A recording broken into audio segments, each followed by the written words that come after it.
Mr. Speaker, when created, the goal of welfare was to provide temporary support for people who were able-bodied but without an income.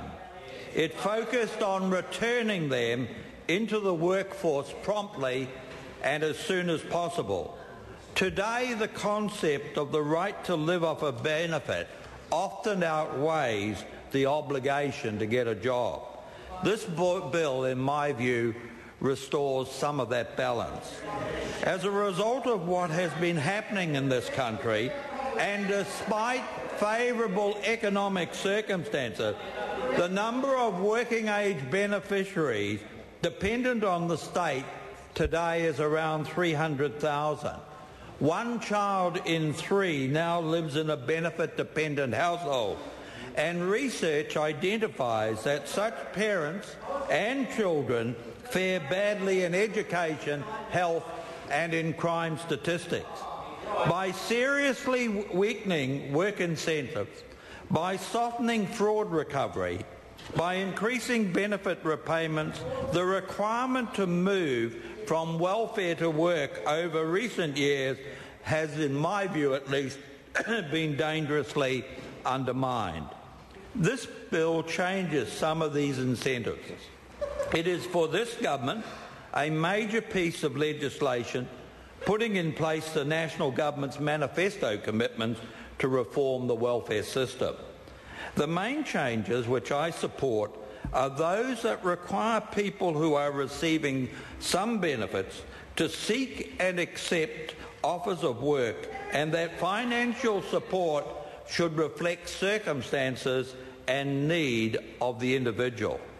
Mr. Speaker, certain principles and I think basic truths flow from the situation that New Zealand now faces.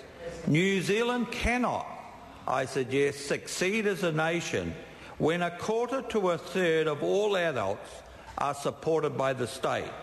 Nor can we get ahead with high taxes and increasing compliance costs stifling jobs and growth. True compassion, Mr. Speaker, true compassion demands welfare provides a hand up to work, independence and a better future. State assistance should aim to be of a temporary nature. Public policy priorities should protect the interests of children by recognise that in general children raised on welfare fail to do as well in all areas of life than those who are raised by parents in work. Mr. Speaker, if New Zealand is to succeed, we need to put personal responsibility, self-reliance and work above welfare dependency. We need to reduce the barriers to economic growth and restore full employment.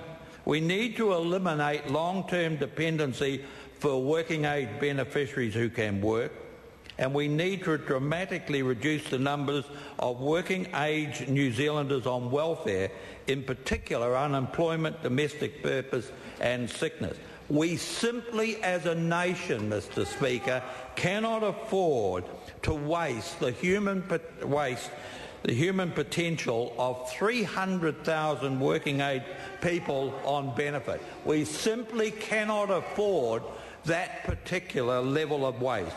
And in summary, Mr. Speaker, can I say the welfare system was intended by the original designers, many of them from the Labour Party, was intended as temporary assistance to alleviate poverty.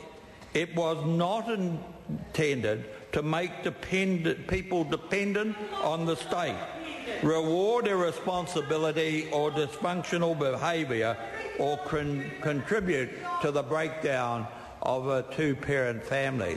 Mr. Speaker, I support the bill as a move in